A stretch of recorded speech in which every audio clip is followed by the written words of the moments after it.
On your website, on our member website, we watched a video where Corey and Tiffany talked about cash flowing and when a property cash flows, what that means and how much a property should cash flow. One of the things you said, Tiff, was a property, I don't consider a property cash flowing at $200 a month. So what do each of you consider a property that cash flows, or is it like the lawyers and the accountants said, it depends? I don't know. Yeah. Or is it, or is there like a benchmark, like, it has to cash flow $500 a month or $1,000, or what's your take on those?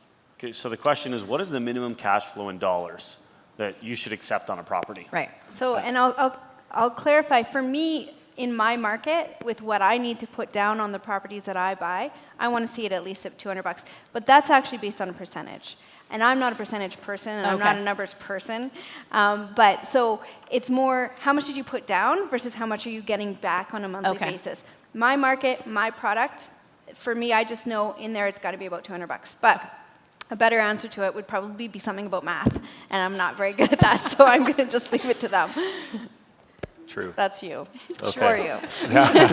Are you passing it to me now? Yeah. Okay. Yeah. I can't say anything more than what Tiff just said. Wow.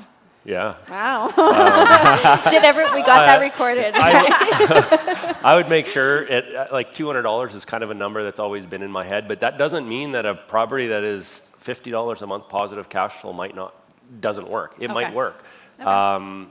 It depends on, to me, I look at the long term, what am I going to get in 5 years, 10 years off of this property? If it's zero cash flow, but the equity is going up at a tremendous rate in that market, then to me when we were doing our buying in 05, 06 in Edmonton, properties were going up $25,000 a month. Wow. And so did I care about $100 or whether it was $500 a month cash flow? I didn't care at all.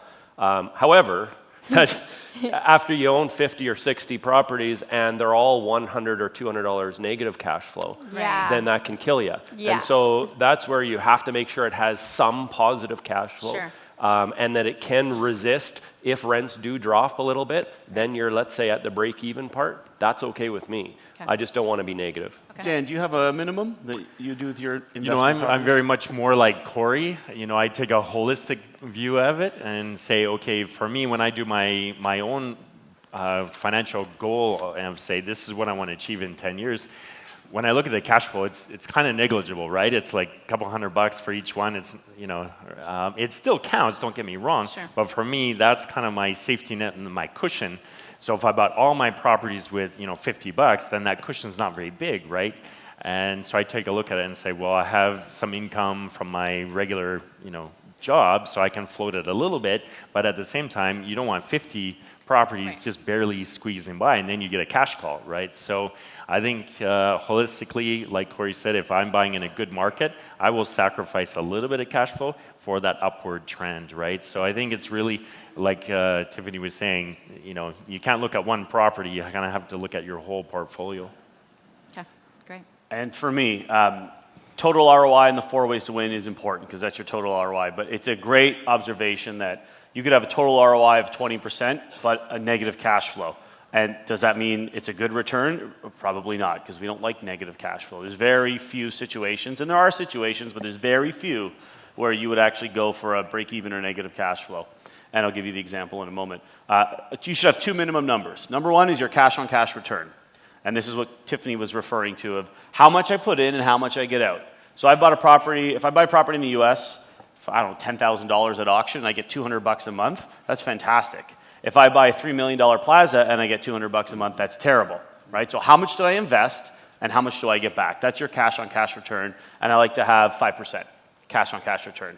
Now, to Corey's point, if other market demographics are just screaming hot and they look really good, will I accept a 4 or 3? Yes, right? So it's hard to say I will only accept 5% because of all the other different variables in the deal.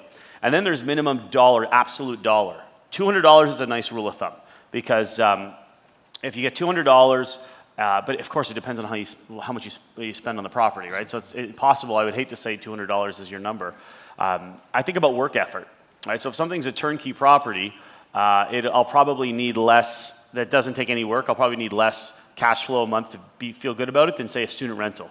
which I know is going to be more work. So the property type depends as well.